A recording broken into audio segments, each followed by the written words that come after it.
Olá, eu sou Vitor Gustavo, eu tenho 27 anos e sou estudante de licenciatura em teatro pela Unicesumar. Estamos aqui realizando uma entrevista sobre as contribuições do teatro no Brasil.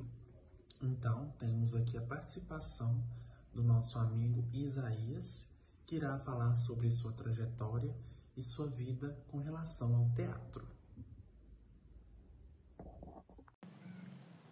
Olá pessoal, meu nome é Isaías Lourenço, sou de São Paulo capital, mas hoje moro aqui no sertão pernambucano, Afogados em Gazeira, e tenho 36 anos, sou casado, pai de 3 filhos. Minha plateia hoje são eles. O teatro muda a vida de muita gente, como mudou a minha, desde pequeno, desde a infância.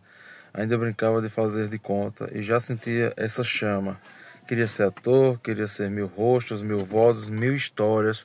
Cada ser livre, eu queria ser um deles, livre no palco. E o palco sempre me ofereceu essa liberdade. Cresci apaixonado pelas novelas que marcaram a alma, marcaram vidas. Por exemplo, A Viagem, O Rei do Gado, com o gigante Antônio Fagundes. Aprendi com o Castelo Rá-Tim-Bum que a imaginação é uma porta mágica. Com o X-Tudo e com o Bom Dia e Companhia, descobri que aprender é andar de mãos dadas. E o cinema brasileiro, né?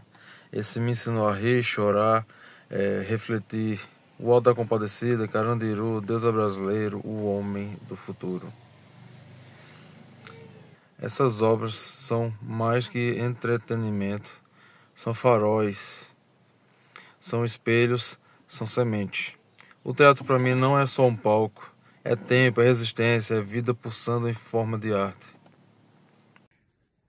Então eu gostaria que você falasse, começasse já falando um pouco sobre você, que é justamente a nossa primeira pergunta. Você poderia nos contar um pouco sobre a sua história com o teatro e qual foi a motivação para esse segmento? Minha primeira participação artística foi numa creche em São Paulo. Aos 5 anos de idade, eu estudava numa creche de freiras e todo final do ano tínhamos uma apresentação de dança. Foi minha primeira apresentação e a minha primeira vez diante do palco e o público na minha vida. Quais são os principais projetos, espetáculos ou ações que marcaram sua trajetória artística até hoje? Então, Vitor, já aqui no Sertão, só tive a oportunidade de me envolver com teatro em 2015 e 2016, quando surgiram chances para participar de 3 curta-metragens. A Bailarina e a Moça, Redenção e o Eu e o Outro, produzidos pelos diretores Marcos Carvalho e Cláudio Gomes. Em 2018 e 2019, participei da peça A Paixão de Cristo. Em 2023, iniciei licenciatura em teatro pela Unicesumar. Em 2024, formamos uma banda, chama-se Banda.B.O, né, que é Band BO. E no qual faço parte e também sou cantor e cover dos Mamonas Assassinas. Como você contribui através do teatro na comunidade ou região onde reside? Vitor, aqui no sertão o teatro é escasso demais.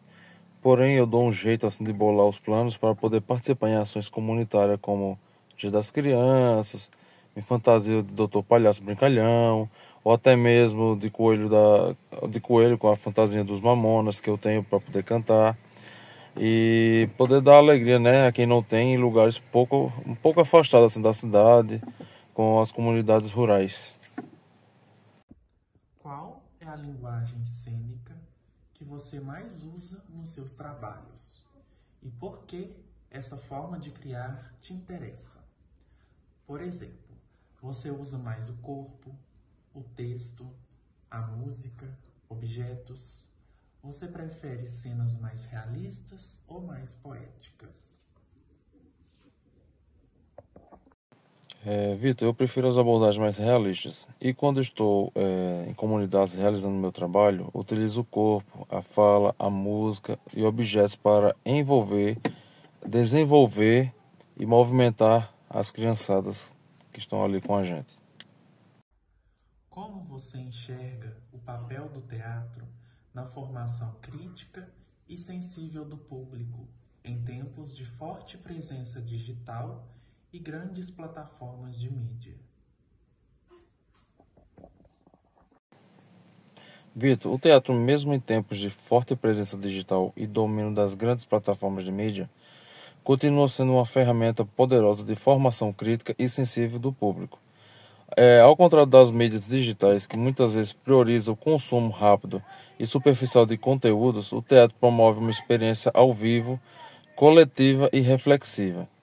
Ela estimula o pensamento crítico ao abordar questões sociais, políticas e humanas de forma direta e sensível.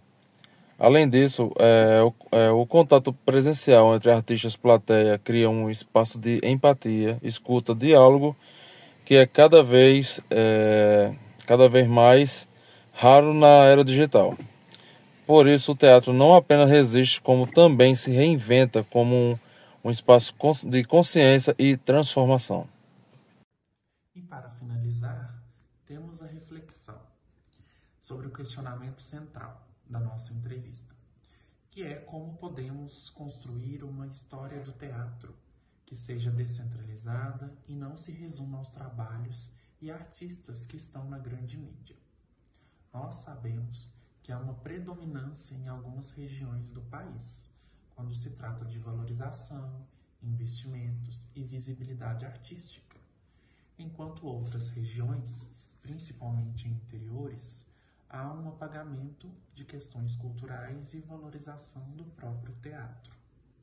E percebe-se isso nos trabalhos e artistas que estão na grande mídia, que são predominantes e bem valorizados que outros que não são tão visíveis assim. Então, Isaías, eu gostaria que você também, nos demonstrasse o seu ponto de vista, nos falasse um pouco sobre a reflexão desse tema, em como pode haver essa descentralização desses artistas que estão nas grandes mídias. Vitor, a reflexão daqui de hoje é teatro e mídias digitais, descentralização e resistência. Vivemos em uma era marcada pela hegemonia das mídias digitais. Plataformas como YouTube, Instagram, TikTok e serviços de streaming redefiniram a forma como o público consome a arte e o entretenimento, é claro.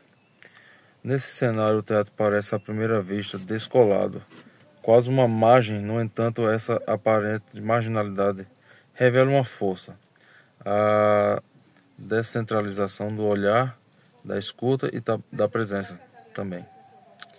Enquanto as mídias digitais centralizam a experiência do indivíduo em algoritmos que moldam o consumo, o teatro insiste no coletivo, na troca do ao vivo no tempo presente. A experiência teatral não se limita ao conteúdo, ela exige presença física, escutativa e empatia. O público não apenas assiste, ela participa, reage, afeta e é afetado. A descentralização aqui não é apenas geográfica ou tecnológica, é simbólica. O teatro propõe uma ruptura como imediatismo e lógica do espetáculo digital. Ele nos convida a desacelerar, refletir e sentir. Ao fazer isso nas periferias, nas comunidades e nos espaços alternativos, o teatro ocupa um lugar da resistência de formação crítica. Nesse diálogo com as mídias, o teatro não precisa competir com coexistir, mostrar que a arte também vive fora das telas e que há um poder, um poder nisso. A descentralização, nesse sentido, não é um desafio, mas uma oportunidade de reencontrar o olhar e resgatar a escuta. É isso. E finalizando a nossa entrevista, eu gostaria de agradecer a presença do Isaías. Muito obrigado pelas suas contribuições, pela sua participação. Gratidão por trazer a sua história, o seu contexto, as suas opiniões, a sua visão sobre o mundo na área do teatro. Eu agradeço muito a sua participação e desejo muito sucesso para você.